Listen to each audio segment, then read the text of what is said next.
Polícia Civil alerta para o crescimento do chamado golpe do falso emprego em Santa Catarina.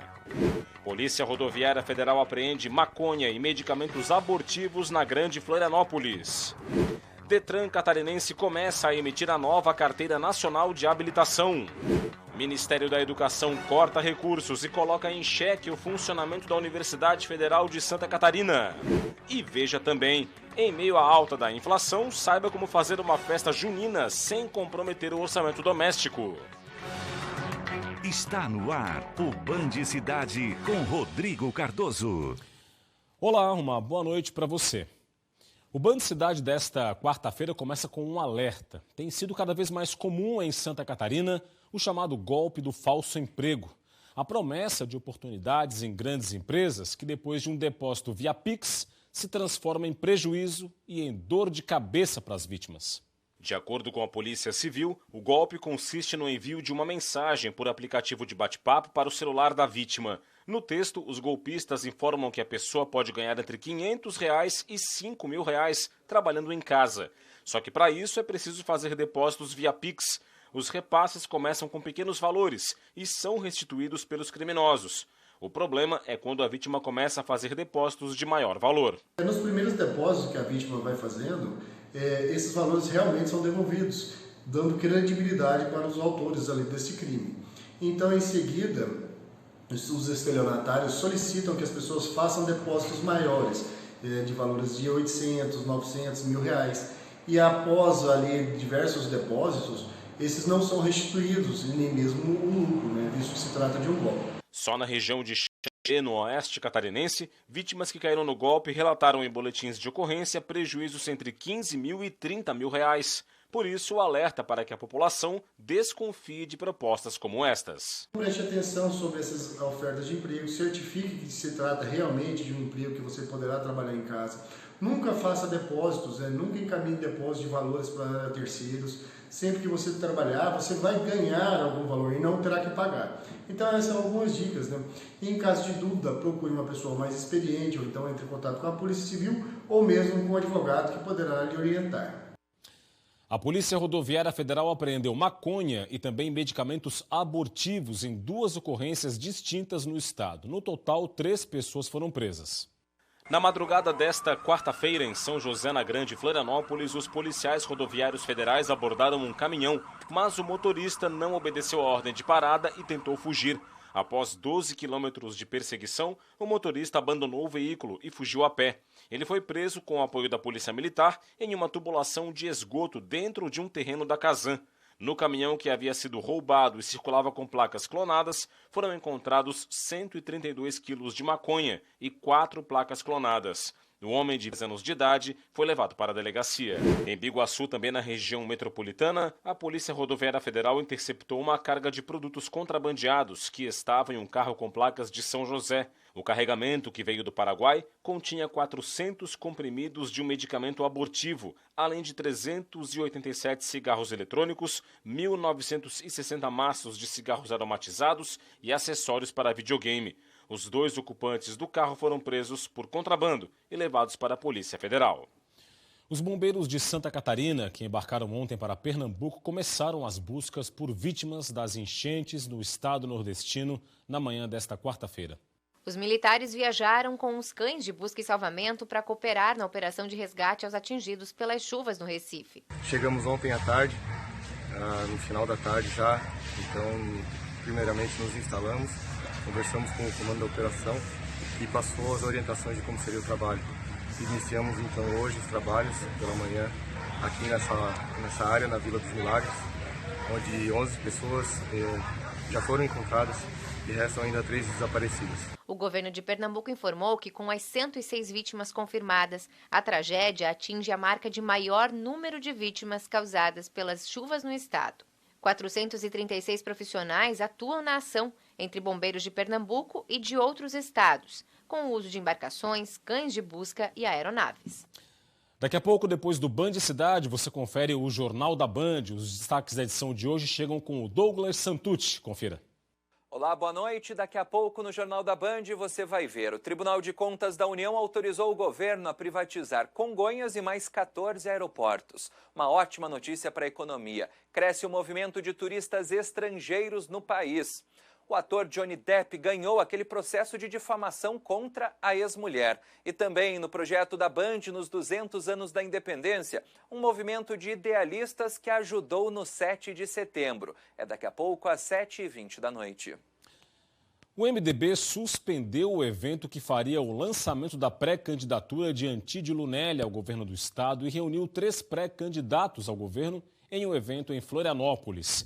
É assunto para a nossa primeira conversa de hoje com o Roberto Azevedo. Tudo bem, Roberto? Boa noite para você. Boa noite, Rodrigo. Boa noite a você que nos assiste. Essa suspensão sinaliza uma tendência de que o MDB vá com Carlos Moisés ou ainda é cedo para falar? Ainda é cedo para falar, mas há alguns indícios. Primeiro, hoje o MDB diz que foi inspirado pela figura de Luiz Henrique da Silveira, que ganhou um documentário apresentado em cinema para contar a trajetória vitoriosa do líder partidário que faleceu há 7 anos. A questão é mais ou menos a seguinte: o MDB sabe que se ele não se controlar internamente, não vai conseguir parceiros, muito menos e muito longe. Então hoje a palavra de ordem, depois dessa sessão de cinema, foi dada em um almoço, onde estava a bancada estadual do partido, lá na Assembleia, justamente no gabinete do presidente Moacir Sopelso, e também Carlos Chiodini, deputado federal, Celso Maldaner, presidente do partido, e Antídio Lunelli, pré-candidato ao governo. Justamente, frente a frente, os maiores antagonistas da questão. O MDB terá ou não um candidato ao governo com chapa própria neste ano. A questão foi dirimida da seguinte maneira: aquele evento do dia 11, um dia 11 para o MDB comemorar alguma coisa, é meio engraçado, mas tudo bem, vamos lá. Foi suspenso. Até porque vai valer aquela determinação da maioria da executiva que convocou o diretório estadual para deliberar se pode ter aliança com Carlos Moisés ou se Antídio Lunelli vai apresentar outra alternativa de aliança. Essa reunião vai acontecer lá pelo dia 8 ou dia 9 desse mês, porque são 8 dias a partir da decisão tomada ontem. Se essa deliberação for pela possibilidade de aliança, seja de um lado ou de outro, vai ficar para a convenção do dia 5 de agosto. Então o MDB tentando se resolver internamente. No evento pró-Luiz Henrique, quer dizer, uma homenagem ao ex-líder político, estavam lá Jean Loureiro, do União Brasil, Carlos Moisés da Silva, do Republicanos, o governador do estado, e Antídio Lunelli, do MDB. Estes pré-candidatos não fizeram rusga nenhuma, respeitaram aquele momento. Mas é interessante ver isso, porque Luiz Henrique consegue unir diferentes até quando não está presente. Daqui a pouco eu volto com mais comentário aqui no Band Cidade. Já começou a ser emitida aqui em Santa Catarina a nova Carteira Nacional de Habilitação. A repórter Rita Della Pieve mostra agora o que mudou com o novo documento.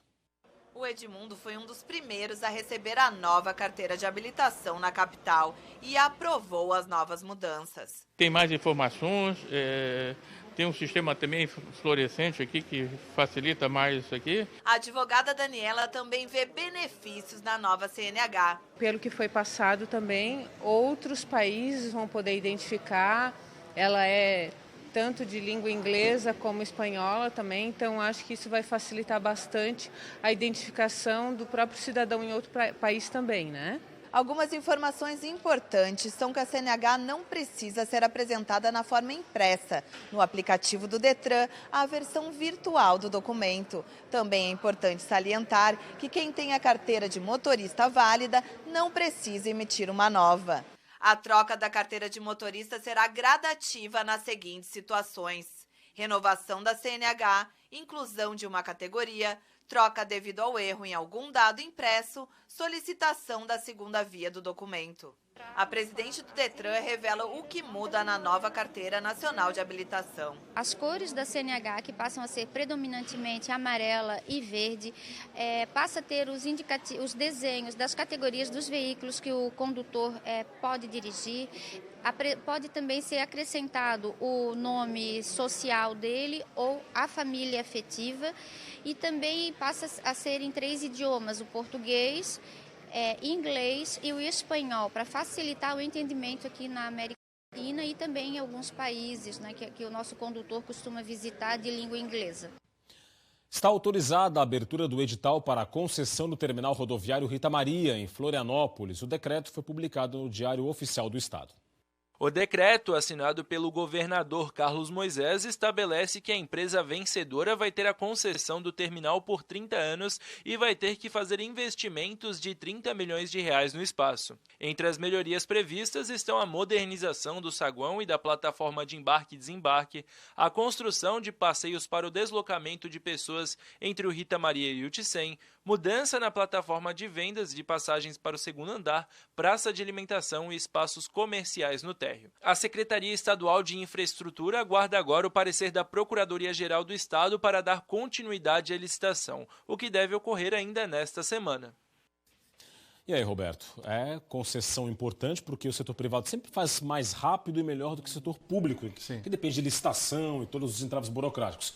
Agora, não basta conceder, tem que fiscalizar para que a concessão aconteça na prática, não é? E também funcione melhor. Exatamente. Porque não adianta dar uma concessão e a coisa continuar. Funcionou muito bem no Brasil nas concessões rodoviárias e também de aeroportos.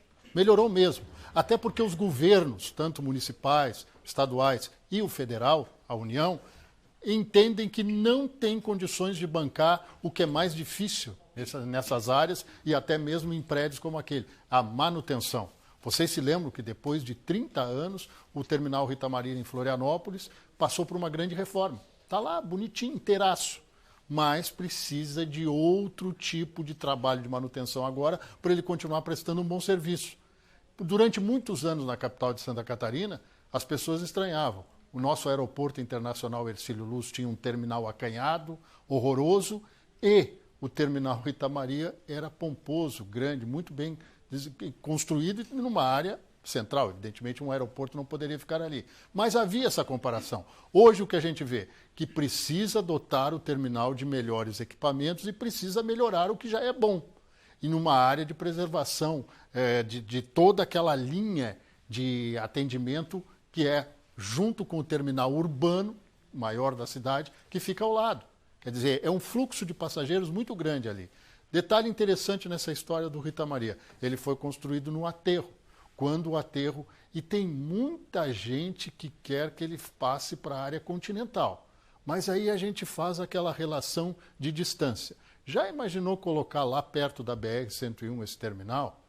Ah, vai descongestionar o centro de Florianópolis. Pode até acontecer, mas aí o indivíduo vai para Canasvieiras, Armação, lá no sul da ilha, ou vai para o norte ou vai para o leste, vai fazer uma nova viagem. Como? Com que sistema? Táxi? Ou aplicativo? Ou mesmo ônibus? É muito caro e muito longe. Então tem que realmente dotar o Rita Maria de condições melhores. Não serve só para esse terminal, é que esse terminal do Estado. A gente ainda está esperando em Santa Catarina, sabe o quê? Concessão para rodovias estaduais. Tem algumas em petição de miséria. Dito isso, um grande abraço e até amanhã. Até amanhã, Roberto. Um corte no orçamento de R$25 milhões pode prejudicar o funcionamento da Universidade Federal de Santa Catarina. Os detalhes com a repórter Graziane Ubiali. A administração da UFSC informou que esse recurso que está bloqueado e pode vir a ser cortado é referente ao pagamento de custos como água, a luz, a questão também das bolsas dos estudantes e também referente até mesmo ao custeio do próprio restaurante universitário. Por isso, a gente vai conversar então com o secretário de Planejamento e de Orçamento da UFSC, Fernando Richards, que traz mais detalhes para a gente. De que forma, Fernando, esse bloqueio pode vir a impactar o andamento da universidade nesse ano? Certo. Esse bloqueio, de fato, nos preocupa muito, né? O bloqueio de 25 milhões, ele representa quase 20% do total do custeio que a universidade disponibilizava para esse ano inteiro. Então, esse bloqueio que acontece agora, já quase na metade do ano, sendo que já foi executado parte desse orçamento, e ele bloqueia o valor total de 25 milhões, ele nos deixa numa situação realmente muito preocupante para a manutenção dos contratos que a universidade possui, sejam esses que você já mencionou, né, que fazem parte essencial para que a universidade possa funcionar, mas também nos preocupam na questão da assistência estudantil, que os recursos de custeio também são utilizados para a manutenção dos estudantes na universidade. E se esse desbloqueio não for efetuado e o recurso continuar bloqueado nesse valor de 25 milhões, teremos consequências graves a partir então desse segundo semestre. Então, essas as explicações do Fernando, secretário de Planejamento e Orçamento da Universidade Federal. E a gente também foi buscar respostas junto ao Ministério da Economia, que não confirma esse bloqueio, tampouco confirma os valores que podem ser cortados ou não. E claro que a gente continua acompanhando toda essa situação, porque a Universidade Federal com certeza atende um público muito grande, não só aqui de Santa Catarina, mas de todo o Brasil. Campo Alegre, no norte do estado, decretou situação de emergência após a passagem do tornado no fim de semana. A medida foi publicada após o fenômeno, que teve ventos com mais de 100 km por hora. Pelo menos 100 casas e 12 barracões foram destelhados. Mais de 100 árvores foram derrubadas pela força do vento. Houve também interrupção no fornecimento de energia elétrica para unidades consumidoras na cidade. E tem alerta de chuva forte para parte do estado. A Defesa Civil emitiu um aviso meteorológico.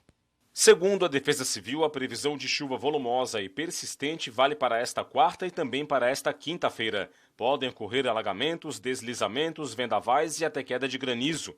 Os volumes acumulados podem chegar a 150 milímetros em áreas do oeste e do litoral norte. Desde hoje cedo a gente tem observado essa chuva começando pelo oeste e avançando para outras regiões. Então, agora a chuva ali já avançou no Vale do Itajaí, está afetando as áreas do Planalto Norte e Litoral Norte.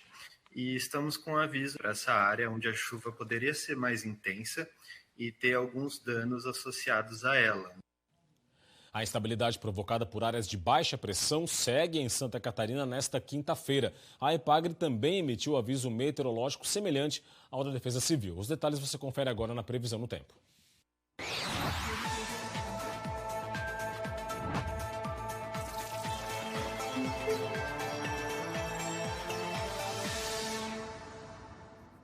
A quinta-feira vai ter predomínio de nuvens e chuva em todas as regiões do estado. Os totais devem ser elevados no norte, oeste e na Grande Florianópolis. As temperaturas vão seguir baixas em Santa Catarina. Na capital, mínima de 12, máxima de 15 graus. Em Joinville, variação entre 14 e 17. Em Lages, 7 graus de mínima e 10 de máxima. E em Chapecó, mínima de 9 e máxima de 13 graus. Agora o destaque é para as informações do esporte.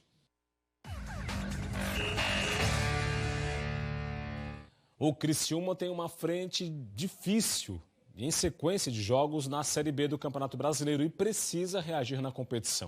A equipe não está bem, está apenas a 1 ponto da zona do rebaixamento. Na Série B do Campeonato Brasileiro, o Tigre tem mais um confronto na sequência de peso. Após empatar com o Grêmio fora e perder para o Cruzeiro em casa, o Criciúma vai a Salvador para jogar contra o Bahia, que é o terceiro colocado com 16 pontos ganhos. A gente vem fazendo grandes jogos, dá para ver isso individualmente também, que tem jogadores de alto nível. Agora a gente tem que dar sequência de vitórias, sequência de bons resultados para a gente estar brigando na parte de cima do campeonato. O time de Cláudio Tencati ainda não venceu fora de casa, mas pontuar também é importante. O primeiro passo do Tigre é permanecer na segundona, e um empate pode não ser um mau resultado, assim como na última partida fora contra o Grêmio na Arena. No time, uma posição que o Criciúma não tem problemas é a lateral esquerda. Marcelo Hermes é o artilheiro da equipe na Série B, com 2 gols, enquanto Helder, que foi destaque na campanha do acesso em 2021, está recuperado de lesão e à disposição para a sequência. Quando tem bons jogadores, quem ganha é a equipe e todo mundo sai contente com isso. A equipe carvoeira ocupa a 15ª posição com 10 pontos conquistados, apenas 1 acima do Z4 e 5 abaixo do G4. E no próximo sábado, às 4h30 da tarde, entra em campo novamente. Se no Criciúma a situação é bastante complicada neste início de Série B do Campeonato Brasileiro, por outro lado, na Série C o Figueirense vive um bom momento. Após emendar a 3ª vitória consecutiva na competição, o time da capital quer aproveitar esse bom momento para encaminhar a classificação para a segunda fase. O Figueirense iniciou a Série C de 2022 com o objetivo de não repetir o insucesso do ano anterior. A cobrança no Orlando Scarpelli é pelo acesso, mas com a estabilidade nas primeiras semanas de torneio, era preciso uma dose de confiança para seguir no rumo certo. E essa confiança pode ter vindo após as 3 vitórias seguidas, contra a Aparecidense, Brasil de Pelotas e Ferroviário. A gente sabe que é muito importante a gente estar indo agora fora de casa e pontuando, fazendo um grande jogo para dar continuidade na competição. A última vez que o Alvinegro conquistou uma sequência de 4 vitórias seguidas foi no Campeonato Catarinense de 2019. Contra o Ipiranga, no estádio Colosso da Lagoa, no próximo sábado às 11 horas da manhã, o Figueira pode voltar a repetir o feito. E a partida marca o reencontro de Júnior Rocha com o seu ex-clube. O carinho que eu tenho pelas pessoas que estão lá dentro, eu vou sempre torcer por eles, né? A não ser quando a gente joga contra. E eu agradeço muito ao Ipiranga, mas eu acredito na lei do ex. Outro ponto positivo da semana é o retorno de 3 atletas titulares na equipe. Muriel, Serginho e Oberdan cumpriram suspensão no último jogo e voltam na 9ª rodada. Reforços, boa fase, tranquilidade. Por mais que o apelido do Clube do Estreito seja Furacão, os ventos que sopram para o torcedor alvinegro são de calmaria. Agora, você é daqueles que gostam de uma festa junina? Sabem como ela surgiu por aqui? Pois é, a repórter Graziano Biali mostra agora para você um pouco mais dessa tradição e também como fazer uma festa sem abusar do orçamento, ainda mais em tempos de inflação nas alturas. Quando a música começa a tocar, já dá para saber. A época de festa junina chegou. Nessa festa que combina a fogueira com as danças típicas, a decoração das bandeirinhas e dos balões, não pode faltar a comilança. E olha que tem muitas opções, viu? Essa mesa mesmo aqui tá farta, né? Só que, claro, para não deixar faltar nada, eu precisei pedir ajuda. E aí a Josi, que é organizadora de eventos, está aqui comigo porque ela entende tudo de festa junina. E me conta, Josi, o que eu não posso deixar faltar na minha festa? Olha, Grazi, que não pode faltar é uma variação enorme de doces, né, salgados. Então eu entraria para 10 convidados com 2 tabletes de amendoim, né, que é o nosso famoso pé de moleque. Entraria com a Maria Mole, aí eu entro com um pote só. O arroz doce, o suspiro que não pode faltar, a famosa paçoquinha entra também, aí eu entro com 2. E esse doce gourmet aqui de chocolate que também faz parte da tradição, né?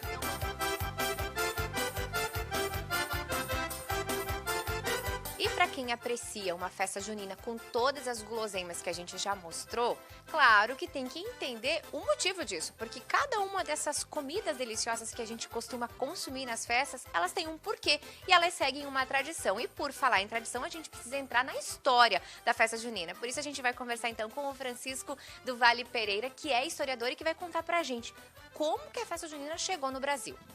Olha, a festa junina veio para o Brasil com, digamos, os colonizadores, povoadores ou aqueles europeus, principalmente os portugueses, que vieram para esse território, descoberto aqui na América, né?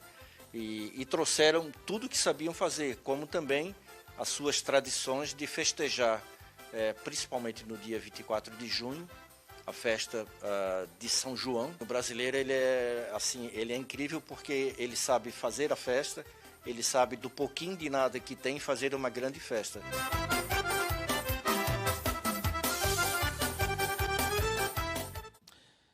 Esta quarta-feira marca a abertura da Semana da Televisão em Santa Catarina. A data foi instituída pela Assembleia Legislativa e sancionada pelo governador do estado.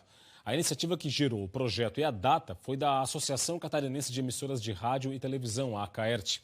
E a data foi escolhida porque em 1º de junho de 1950, a TV Tupi fazia a primeira transmissão experimental em televisão. De lá para cá, a TV tem se adaptado aos avanços tecnológicos e segue presente na vida da sociedade, com informação, entretenimento, cultura e prestação de serviço. Tudo isso 24 horas por dia. E o melhor, de graça. E é isso. O Band Cidade de hoje fica por aqui. As reportagens desta edição estão no YouTube da TVBV. Para acessar, aponte a câmera do seu smartphone para o QR Code que está na sua tela. Vem aí as notícias do Brasil e do mundo no Jornal da Band. Mais informações de Santa Catarina você confere amanhã, 12h30 no Jogo Aberto SC e 12h50 no SC Acontece. Forte abraço, muito obrigado pela audiência, boa noite e até amanhã. Tchau, tchau.